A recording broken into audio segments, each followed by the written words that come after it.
Case 004, Part 1, The Broadcast Echoes. First-person perspective, Shawn Wayne. You ever notice how quiet things get after a scream?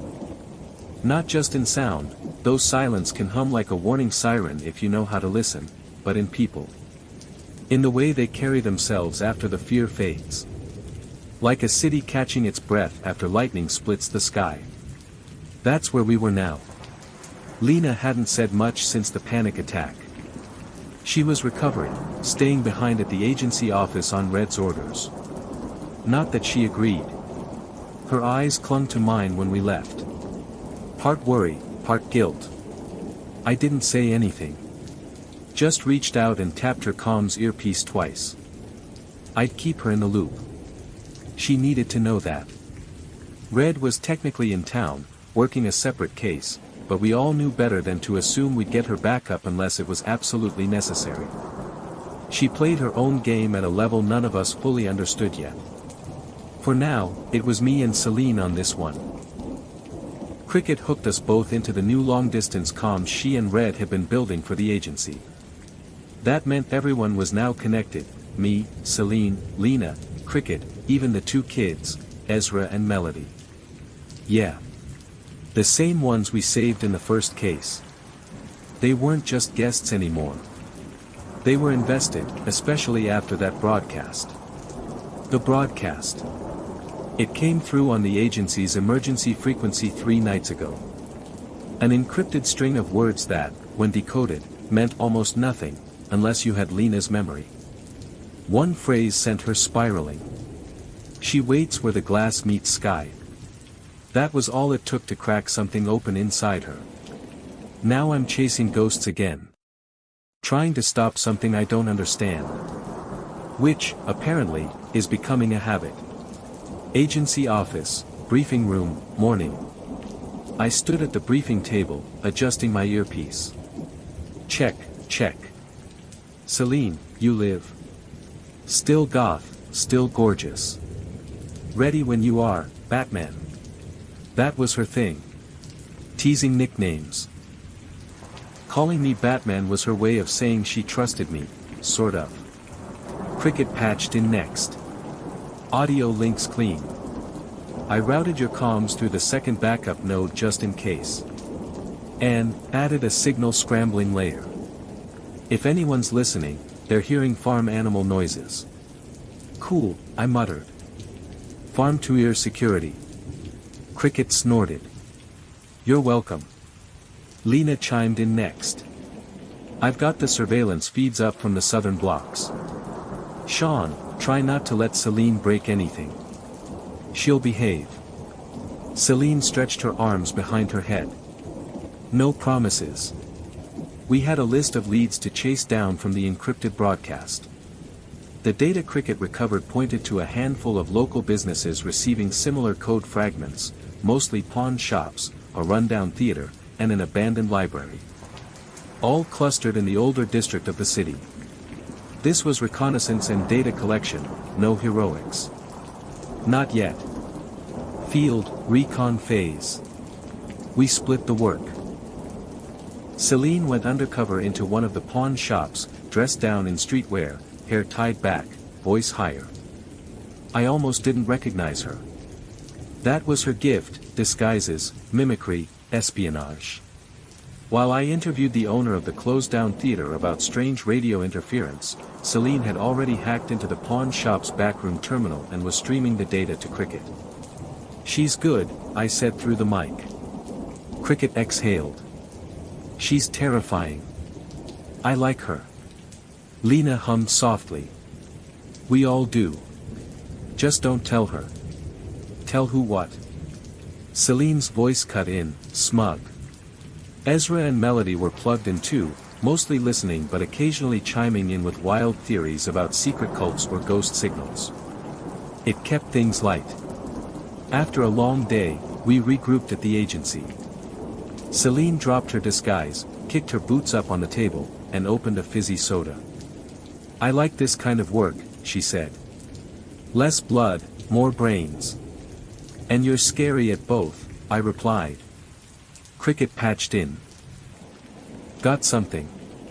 Cross-referencing the radio signals we've mapped, there's a pattern forming.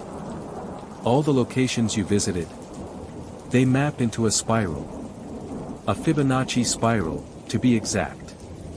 Whatever group is behind the broadcast, they're playing with symbolic geometry. What's at the center of the spiral?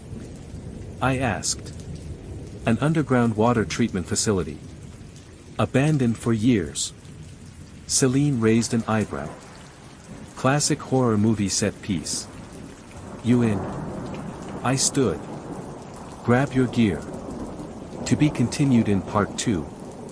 End of Part 1. Case 004, Part 2, Shadows Between Signals. From the Journal of Shawn Wayne. The boardroom was dimly lit, just the overhead fan humming, spinning shadows across the Vale Agency's cracked table. The clock on the wall clicked steadily past midnight. Everyone who could be here, was here. In their own way. Lina sat back in her chair with a blanket wrapped around her shoulders, recovering but looking sharper than expected. She'd refused to rest until we gathered everything we'd uncovered. Celine leaned against the wall near the whiteboard, arms crossed. She'd changed out of her earlier disguise, now back to black lipstick, chains, and that ever-present amused smirk. Red stood near the door, coat off, sipping tea she didn't make. Her eyes scanned the room like she was logging a mental report. Cricket was on the comms, her soft, modulated voice coming through the small speaker on the center of the table. The twins were asleep in the next room. All right, I began, pacing slowly in front of the board. Let's break it down. One thing at a time. I tapped the marker against the whiteboard. We followed the signal's origin across 4 sites. 3 of them were decoys, rerouted and timed. One of them, Warehouse 9, was real. They were operating out of it 2 nights ago. Celine nodded. There were signs of recent use. Vehicle oil, cigarette butts, food packaging from a corner store that's only open at night. And footprints. 2 different sizes. One heavier. One lighter. I drew a basic map as I spoke. Cricket scrubbed local security footage from traffic cams. She got partial plates off a van that pulled in just off the blind spot. Cricket's voice crackled in. The van was registered to a shell company, Orem Logistics. No employees, no income, no taxes for 5 years. But, they pay rent on 13 properties across the city. Red arched an eyebrow. 13. Spread out. All in neighborhoods with high crime and low patrol coverage, I confirmed. Most are rundown or half condemned. Easy to disappear in. Lina leaned forward, still pale but focused. We found records of transient kids going missing near those buildings too. No follow-ups. No official reports. Celine added, the weirdest part. Every one of those addresses has an electromagnetic distortion spike logged by city grid monitors in the last 6 months. All within a few minutes of each other. Cricket followed up. And one more thing. The radio transmission. I traced that signal. The voice pattern is synthesized. But the code embedded in the static? A pause. It's not just a broadcast. It's a key. The kind that unlocks something, maybe a system. Or worse, someone. Red's fingers tapped twice on her mug. Her version of a flinch. We've stumbled into something organized, I said. A group that's using tech, broadcast signals, and property loopholes to move and hide victims. They're layered, smart, and they know how to cover tracks. I paused, then faced the group fully. They're not just predators. They're planners. Lina's voice was soft. So what do we call them? No one spoke. Then Red said, until we know more, call them the chorus. Silence. Yeah. That felt right. Celine tilted her head. Creepy. I like it. Later that night, the truth game begins. It was the same rule Red started. One truth after each case. Only this time, I decided to bend it.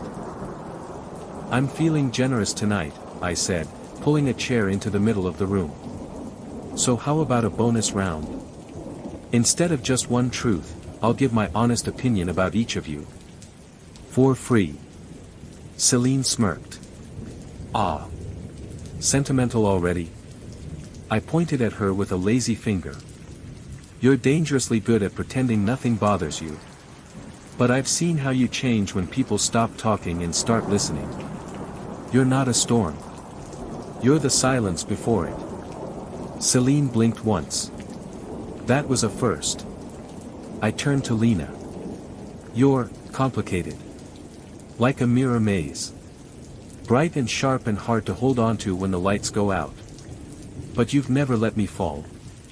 Not once. Lina smiled softly. That was disgustingly sweet. Keep going. Red. I didn't look at her right away. You act like you're just the muscle. But you've been 10 steps ahead since the day we met. You don't babysit us, you test us. And we keep passing. Red didn't respond. Just nodded once. And cricket. Her voice was already chiming in. Oh no. Don't you dare go soft on me, Wayne. I grinned. Fine. You're at Sundra Gremlin with a genius IQ, a surveillance network the CIA would kill for, and exactly 3 emotional walls too many. But your family. All of you are. Lina rested her chin on her knees. Okay, your turn, Celine. Celine stood, dramatic. I'm bisexual and I used to date Red's daughter, Sabrina. She erased my memories to protect me and I still haven't forgiven her. I carry a picture of her in my wallet that I call my heartbreak tax. And I like being here. It feels good. Even if it scares me. The room was dead quiet. Red's fingers clenched slightly on her mug. Then she let out a slow breath. She always did have terrible taste, Red muttered, almost fondly. Celine raised her cup like a toast. Lina leaned forward. Okay, wait. Red, you missed last time. 2 truths. Red didn't hesitate. Fine. 1, I'm older than any of you think. How old? Cricket asked instantly. Old enough to know better. 2nd, when I saw that photo of Sabrina, I realized I hadn't seen her face in 5 years. I didn't recognize her grown up. I used to change her diapers. A moment of silence. Gross, Celine muttered. But her voice shook just slightly. Lina picked up from there. My turn. I'm afraid I'll lose this place. Not because of a villain or an attack. But because I've finally found a home and I don't think I deserve it. Cricket's voice came through again. This time, a bit softer. I live in the building. Top floor. I wired the whole place with backup power and surveillance. I've seen every one of you cry on the balcony at least once. And next time, I'll show you my face. Everyone looked up at the small calm speaker like it had a heartbeat. I nodded. Deal. Red raised her mug. To family. Everyone followed. And somewhere in the dark outside our building, something watched us. Listening. Waiting. End of case 004.